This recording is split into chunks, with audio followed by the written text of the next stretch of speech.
예. 이제 음소거 모두 해제하시고요. 예, 어떤 말씀이나 좋습니다. 다음 말씀 좀 해주십시오.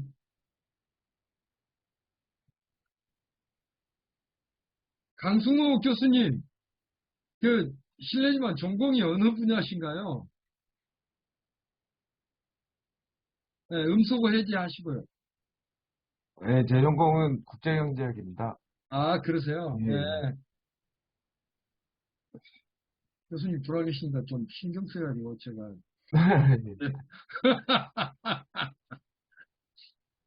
자, 교수님 한번 한 말씀 먼저 하셔도 좋고요. 예.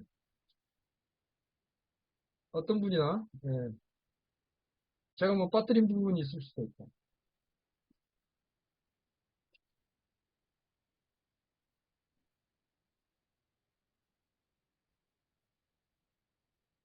제가 먼저 한 말씀 드려도 되겠습니까? 네, 네, 네. 네, 그 마지막에 원종근 대표님께서, 음, 의견 나눠주신 민주주의의 질이 좋은 지도자를 보장할 수는 없다. 이렇게 말씀하셨잖아요. 근데 저는 이제 그 부분에서, 음, 약간 다른 의견인데요. 네. 물론 이제 그렇잖아요. 저희가 그 나라의 지도자는 그 나라 수준에 맞는 지도자를 얻는다고 이렇게 말이 있잖아요. 그래서 좋은 지도자를 얻지 못하는 사회는, 질적으로 좋은 민주주의를 갖고 있는 사회는 아니지 않을까? 저는 그렇게 생각을 했거든요. 그래서, 음, 마지막 그 결론 지어주신 부분은 저는 동의를 하거든요. 그러니까 우리 시대에 저도 이제 소크라테스는 그냥 학교에서 윤리 공부하는 수준에서만 했어요. 뭐 삼파술에 뭐 악법도 법이다 이렇게 배운 세대이기도 하고 그렇게 했었는데 이제 이 챕터가 뭐 길진 않지만 이걸 통해서 좀 상세히 볼 수는 있었고 이제 발표를 들으면서 이제 들었던 생각은 음, 우리 시대에 소크라테스 같은 사람이 많아져야 되는 거 아닌가. 예, 그러니까 이 사람은 이제 정말 위대한 이렇게 필로소피스트고, 이지만 이제 우리나라의 이런 다수의 소크라테스 같은 그런 삶을 사는 사람들이 조금 더 많아지면 조금 더 좋은 사회로 발전되는 거 아닐까? 저는 이제 그런 생각을, 물론 소크라테스는 죽음으로 이제 끝을 맺었지만, 우리가 말하는 이제 소크라테스 죽음이 아니라, 지금 우리가 정치 사회에서 목도하고 있는 여러 자신의 어떤 직이나 이런 것들을 이 법을 통해서 이렇게 차단되는 경우를 보고 있잖아요. 네. 그래서 이제 그런 분들이 그럼에도 불구하고 타협하지 않고 소크라테스처럼 자신의 소신을 지키면서 어, 음, 그런 사람이 좀 더 많아지면 그러면 좀 더 나은 정치를 가는 사회를 더 나은 사회가 되지 않을까? 저는 그렇게 생각이 들었습니다. 네. 뭐, 저, 마지막 그 말씀에 당연히 동의하고요. 저는 이제 그런 소크라테스와 같은 역할을 사실 언론이 해줘야 된다고 생각합니다. 네, 지식인들이 해줘야 되고요. 근데 언론이 전혀 그런 역할을 안 하고 있잖아요. 오히려 선동 역할을 하고 있는데, 아까 제가 그러니까 이제 그 얘기는 충분히 드리지 못했는데, 예를 들면 데마고그라고 하는 것도 이게 이 선동이잖아요. 그러니까, 아까 뭡니까, 수사, 레토릭으로서의 웅변술이 그냥 설치는 그런 사회에서는 선동만 먹혀들 거거든요. 근데 언론이 에, 어떤 비판적인 역할을 제대로 해주지 않을 때 사람들을 선동하는 역할. 이게 소피스트들이 했던 역할이 그 선동이었거든요. 예. 소크라테스는 그걸 비판했던 겁니다. 소크라테스가 철학이라고 하는 것은, 그러니까 나는 소피스트라기보다는 나는 필로소피스트의 역할을 하겠다. 이런 거였거든요. 그러니까, 그래서, 단순한 설득의 기술, 지금 조중동이 하고 있는 역할은 완전히 설득의 기술이거든요. 그러니까, 그럴듯하게 사람들이 믿도록, 거짓을 참인 것처럼 믿도록 하는, 그리고 검찰이 사실은 언론하고 합작해가지고, 대중들이 진실을 알지 못하도록 오히려 진실을 가리는 역할을 하고 있잖아요. 그것이 이제 당시 그 문제였거든요. 그래서 참다운 진실을 어떻게 알 것인가. 그러니까 물론 이제 이것은 단순한 언론만은 아니고 다른 형이상학적인 다른 의미들도 있는데요. 어쨌든 이제 그런 거고요. 그래서 그런 것들을 둘러싸고 있는 어떤 치열한 어떤 사상투쟁 속에서 이제 소크라테스의 죽음이 있게 됐다라고 하는 것도 하나 말씀드리고 싶고, 그리고 이제 저는 이제 아까 글쎄 민주주의의 형식이, 그러니까 저는 그러니까 뭐랄까 그 민주사회 구성원의 수준이 결국 지도자의 수준, 예, 구성원의 성숙도가 지도자에 따라서 민주사회의 주체인 구성원의 수준에 따라서 지도자도 뭐 지도자의 질도 결정된다고 하는데, 예를 들면 윤석열 같은 지도자를 우리가 갖게 되는 것은 우리 사회 구성원, 네, 저는 질적 수준이 서로 많이 차이가 난다고 생각합니다. 너무 큰 차이가 나죠, 사실은. 우리 사회 극보수, 극우, 예, 세력들이 가진 생각이라든가 정치적 성숙도하고, 예, 그렇지 않은, 예, 그 구성원의 어떤 그 정치 의식이라든가 성숙도가 큰 차이가 나니까, 그래서 한국 사회가 저는, 예, 이렇게 좀 어려움에 처했지 않는가 그런 생각을 하고 있습니다. 네, 저는요, 네네. 이번에, 거기에, 이번에 공감을 많이 하는데요. 그러니까 민주사회에 성숙하지 못한 주체는 이제 우민 또는 폭민으로 전락할 수 있다. 그러니까 지금 이제 말씀하신 게, 지금 지도자의 수준이 국민의 수준이다라는 말은 저는 사실 이번에는 0.7% 차로 윤석열이가 됐기 때문에 거의 네, 반 정도는 사실 지금 윤석열 정권에 동조를 못하고 있잖아요. 그래서 그걸 보고 국민 전체의 수준이라고 할 수는 없을 것 같아요. 조금의 차이로 그렇게 될 거니까. 그런데 뭐냐면, 그렇죠. 예, 맞습니다. 근데 그 자기를 선택하지 않는 그 국민들을 지금 완전 사냥 개 무시를 하고 있잖아요, 네, 정권이. 근데 그게, 그러니까 법이라는 게 아까 민주주의하고 연결이 되지만, 그러니까 민주주의는 그러니까 다수결의 원칙이지만 네, 거기에 대한 허점도 많이 있고요. 네, 그리고 그리고 지금 주장하는 게 법과 정의를 지금 주장하면서 온갖 지금 법 잣대로 저희들을 지금 학대라기보다는 그 하고 있잖아요. 우리를 이제 못 살게 지금 굴고 있잖아요. 네, 그거를 보면, 그러니까 법이라는 것도 사실은 만민의 평등해야 되는데 사실 그렇지 못하기 때문에 가진 자, 기득권자들만 어떻게 보면 이제 법의 어떤 이익을 많이 보지 않나, 아직까지도. 그러니까 지금 온갖 검찰권을 자기가 다 가지고 있으면서 온갖 다 기소하고, 그죠? 고소 남발을 하고. 그러니까 우리 국민들 같은 경우라든가 힘이 없는 사람들을 그냥 어쩔 수 없이 어떤 그런 법적인 제재를 가할 수밖에 없는 상황이 지금 상황이잖아요. 그러니까 그거를 보면 그 법이라는 게 정말 그야말로 법과 정의 에 의해서 이루어지는 게 아니라 어떻게 쓰느냐에 따라서, 그래서 그걸 누가 그거를 휘두르냐에 따라서 그게 정의가 될 수도 있고 아니면 이제 학대 아니면 이제 폭정이 될 수 있다는 그런 생각을 정말 요즘에 정말 지금 우리 사회에서 이제 그거를 정말 절실하게 느끼고 있습니다. 그러니까 저는 그런 생각이 들어요. 예를 들면 우리가 1987년, 87년 체제 어떤 어, 그를 그게 만들어졌을 때 우리는 이제 좋은 제도를 갖췄기 때문에 더 이상 독재 세력은 나타나지 않을 거라고 저는 생각을 했는데, 좋은 제도 가지고 결코 충분하지 않다라고 하는 것을 이명박, 윤석열 정권이 입증했다고 생각합니다. 그 좋은 제도를 악용해가지고 얼마나 못된 자들이 정권을 잡아서 그 좋은 제도 자체를, 자기들 출연을 가능케 했던 좋은 제도 자체를 붕괴시켜 버릴 수 있는가.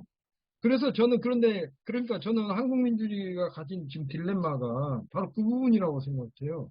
그러니까 그, 그러니까 말씀하신 거죠. 고작 0.7%를 이겼을 뿐인데 그들이 거의 50%에 육박하는 지지하지 않은 다른 사람들을 억압할 수 있다라고 하는 사실. 예. 그리고 이것이 이제 우리가 가진 제도의 문제일 수 있다라고 말씀하신 그 지적. 그게 또 중요하다고 생각이 되고요. 아, 참 그런 것 같습니다. 그래서 이제 그런 제도를 어떻게 보완할 것인가의 문제와 함께 그리고 지도자 그러니까 이 재판 절차의 문제, 검찰 문제. 네, 정은주 선생님 말씀하시죠. 네, 저기 유지영 선생님 이야기 말씀 잘 들었고요. 저도 이제 아까 그 부분에 다시 조금 반론을 말씀드리고 싶은데, 어, 사실은 0.73%의 차이였긴 하지만, 그 거의 반반이라고 하더라도, 저희 안에, 저희가, 저기, 일본에 투표를 했던 많은 사람들이 다 똑같은 마음으로 한 거는 아닐 거라고 생각이 들거든요. 지금 이 정부에서, 이 무도함 때문에 사람들이 어떻게 반응하고 있는 시민들의 모습과 양상을 본다면, 그 안에 모든 사람들이 다 정말 건전한 정치적인 사고를 갖고 있다라고 생각하기엔 조금 어렵다고 저는 생각이 들거든요. 그래서 저는 이제 약간 다른 입장은 뭐냐면 사실 좋은 사회는 훌륭한 소수가 굉장히 강력한 지도력을 가지고 발휘했을 때 그때 많은 사람들이 따를 수 있는 거 아닌가? 저는 이런 생각을 하거든요. 사실 독일이라는 사회가 지금은 세계적으로 굉장히 발전된 사회민주주의를 가지고 있고 그래도 선진 정치 영역에서도 굉장히 좋은 나라로 평가받고 있잖아요. 근데 그 나라가 과연 그 나라가 정말 예를 들면 뭐 우리처럼 뭐 과반수 이상의 굉장히 좋은 사회 깨어있는 시민들이 정말 많아서 사회가 그렇게 잘 운영되는 것일까? 라고 생각하면 저는 약간 물음표를 찍고 싶어요. 그렇진 않을 것 같거든요. 왜냐면은 그 사회가 그렇게 그 시스템을 잘 만들어 놨어요. 근데 그 시스템을 누가 만들었냐면, 정말 훌륭한 소수가 만든 거예요. 그리고 그렇게 유지가 되어 올 수 있도록 만든 거죠. 근데 저희는 빈틈이 너무 많고, 그래서 이제 그런 부분에서 저는, 사실은, 훌륭한 지도자가 필요한데, 이제 저는 영웅을 바라는 건 아니에요. 아까 말씀드렸던 차원에서는 이제 소크라테스라고 얘기를 했지만, 정말 다수의 소크라테스 같은 사고를 가진 많은 사람들이 더 많아지면 훨씬 좋은 사회로 갈 것이다라는 저는 기대와 함께 제가 말씀드리고 싶은 것은 여기에 같은 표를 했다고 해서 저는 다 같지 않다. 내 옆에 있는 사람이 나랑 똑같은 사람을 했어도 이건 언제라도 다 다시 분열되고 갈라질 수 있다. 어떤 시점에서 어떤 다른 문제에 봉착되면 저는 좀 약간 그런 생각을 했었거든요. 그래서 아까 그 수준에 맞는 지도자를 갖는다는 말은 저는 제가 포기할 수 없는 어떤 그거인 것 같아요. 진짜로. 네. 그래서 우리가 정말 그 바닥을 보고 있잖아요. 이 정부를 선택을 하게 되면서. 그래서 그게 더 확신이 좀 더 드는 생각이 들고, 사소하게 제 주변에서 일어나는 많은 일을 해결하는 사람들의 방식만 보더라도 저는, 꼭 그런가? 저는 물음표라는 생각이 들어요. 지금 제가 촛불을 이렇게 오랫동안 끌고 하면서도 많은 사람들이 저희들에게 어떤 시선으로 보고 있는지를 생각해도 저는 조금은 더 이해를 할 수 있지 않을까? 저는 이런 생각이 좀 들었습니다. 네. 혹시 강승호 교수님 예, 말씀하시겠습니까? 예, 말씀해 주시죠. 제가 네, 네, 네. 뭐 생각하기에는 이게 어 그러니까 어떤 뭐 지도자라든지 뭐 도의원이랄지 이런 선출 과정의 민주주의는 민주주의가 아니라 그러니까 사회가 항시 이렇게 작동하는 그런 시스템, 이것이 우리는 아직 군사주의를 못 벗어났다고 저는 생각하거든요. 그러니까 뭐 제가 뭐 좀 대기업에 잠깐 있기도 했고 지금은 학교에 있지만 뭐 군대라든지 기업이랄지, 이번에 우리가 이 정권이 검찰 정부라고 할 수 있는 것처럼 보면, 이, 이 검찰의 수뇌부로 올라가기 위한 그 피라미드에 올라간 검찰들은 제대로 된 사람들이 아니에요. 그리고 대기업에서도 사실은 이사나 그 운영진이까지 올라간 친구들은 약간 그 조직에서 원하는 것만 잘하는 사람이지, 다른 것까지 다 잘하는, 그리고 또 민주적인 사람들이 아니에요, 대부분. 그러니까, 이 사회 모든 제도들이 우리는 아직 민주화되지 못했다. 그런 상황에서 이런 선출자가 나온 것이다라고 저는 생각을 하고 있습니다. 그리고 특히 제가 이제 지방에 이제 강원도 있지 않습니까? 강원도 중에도 강릉 아시잖아요. 어떤 사람들이 뽑혀져 있는지. 정말 답답한 세상을 살고 있습니다, 진짜. 여기서는 이렇게 합리적 비판이 통하지 않아요. 그러니까 이제 센 사람이 강하고, 그러니까 예를 들면 여기서는 민주당은 민주당 그 표시를 못 내고 살아요. 네. 민주당 지지자는 완전히 정치적 소수자군요. 여기서는 그 동네는. 근데 그러니까 굉장한 샤이맨이 될 수밖에 없어요. 근데 광주 전남은 민주당 지지자가 다수인 것 같아도 여기도 또 여기 나름대로 많은 문제가 있어요. 정말 많은 문제가 있습니다. 여기도. 네. 근데 저는 이제 강승호 교수님 말씀을 들으면서 그러니까 어떻게 보면 우리 사회 그 구체적인 각 부문 혹은 부분이 철저하고 제대로 민주화된 건 아니다. 저는 그런 말씀으로 이해를 했거든요. 그래서 구체적으로 들어가면 실제로 각 사회 각 부문 혹은 지역 다 이렇게 많은 문제들이 있을 수 있다. 그걸 지금 그러니까 어떻게 보면 우리가 검찰 조직이라고 하는 조직 혹은 S대 법대 혹은 이제 사법고시를 합격한 사람에 대한 그런 계층 내지 집단 혹은 거기에 대한 일종의 상당한 환상을 이렇게 대중들이 갖고 있었고 환상뿐만이 아니라 저는 부러움도 갖고 있었다고 생각하거든요.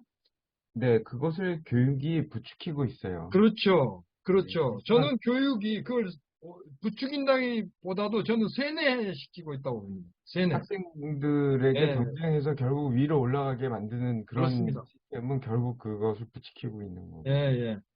저는 학생뿐만 아니라 국민 대중 전체, 학부모, 그리고 대중 전체를 세뇌시켰고, 그래서 그에 대한 신화가 만들어졌고, 저는 그 신화가 지금 산산이 부서지고 있는 과정 같아요. 저는 그렇게 봅니다. 이, 이, 이 정권이 지금 이렇게 엉망으로 지금 통치하고 이렇게 무능하고 무책임하고 거짓말을 아주 밥 먹듯이 하는 이러한 그 지배를 통해서 이 우리가 대중들이 가지고 있는 그 환상, 이 검찰 엘리트 집단이라고 하는 그들의 어떤 그, 그들 집단이 가지고 있는 능력과 그 책임성과 양심과 양식에 대한 그 신화가 어떻게 부서지고 있는가. 저는 그 부서지는 과정이라고 한 것 같아요. 저는 그런 측면에서 볼 때, 저는 지금 윤석열의 통치가 지금 이게 보여주는 과정이 사실은 우리 사회의 일종의 원죄와 같은, 예, 어떻게 보면 우리가 이들에 의해서 고통받고 있지만, 이런 괴물들을 키워낸 것이 사실은 우리의 부러움이 아니었을까. 저는 그런 생각도 해보고 있습니다. 어떻게 생각하십니까? 다 아무나 말씀해 주시죠. 네.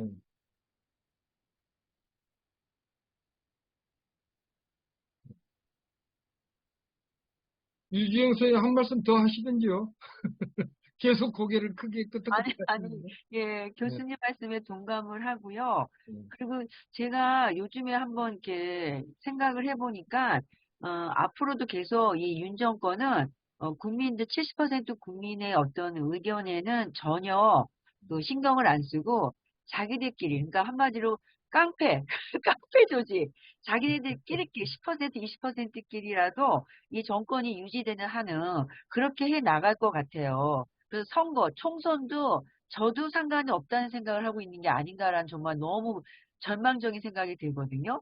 그러니까 이 시스템 모든 걸 다 파기시키고 자기들이 하고 싶은 대로 하겠다라는 거기에 다시 한번 제가 지금 경악의식을 제가 하고 있는데요.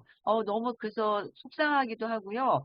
그래서 국민들밖에 이거를 막을 수밖에 없을 것 같아요. 법도 지금 제대로 활용이 안 되고 지금 작동을 안 하고 있으니까 우리 촛불 시민만이 이거를 제어할 수 있지 않을까라는 그런 절실한 생각이 들어요.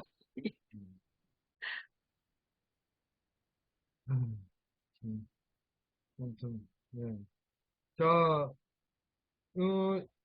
여러분, 뭐, 들어와 계시는 여러분들이 계시는데, 예, 더 말씀 누구 해 주시겠습니까? 예, 심경옥 선생님, 한 말씀 하시겠습니까? 예. 자, 그럼 오늘 좀 빨리 마칠까요? 예, 네, 좋습니다. 네, 네. 자, 그러면 오늘은 조금 빨리 마치게요. 예, 그리고 지금 이제 10월 21일, 그 전국 집중 촛불 대행진이 서울에서 있습니다. 그리고 정의구현 이제 사재단이 며칠 후에 다음 주 월요일에 시국미사를 다시 부산에서부터 재개하기로 했습니다. 모두 아실 거라고 생각하는데, 정말 10월 달에 정말 우리가 아무튼 뭔가 새로운 변화를 이룰 수 있는 중요한 계기가 좀 만들어졌으면 좋겠습니다. 다음 발표는 지금 여기 함께 하고 계시는 정은주 선생님께서 다음 발표하시겠다고 했습니다. 유지영 선생님이나 다른 분들도 얼마든지 참여하실 수 있습니다. 예, 예. 지금 정한 씨 쪽 2장밖에 안 남아가지고 제가 네, 한 장 하고 나면 마지막 한 장에 네. 남거든요. 정은주 선생님이 9장 발표하실 거고요. 혹시 유지영 선생님 10장 한번 해보시겠습니까? 아이고, 예, 예, 고맙습니다. 예. 예, 그렇게 하겠습니다. 칸트의 영재평화론. 예, 예. 아이고, 고맙습니다. 자, 오늘 앞으로 발표하실 두 분 위해서 박수 한번 부탁드립니다. 수고하셨습니다. 네, 네, 감사합니다. 예, 자, 여러분 오늘 열심히 이렇게 밤늦은 시간에 또 참여해 주셔서 진심으로 고맙습니다. 자, 예, 다음에 뵙겠습니다. 잘 뵙겠습니다. 수고하셨습니다. 감사합니다. 네, 네, 감사합니다. 고맙습니다. 네, 수고하셨습니다. 네, 고맙습니다. 네, 감사합니다. 네, 고맙습니다.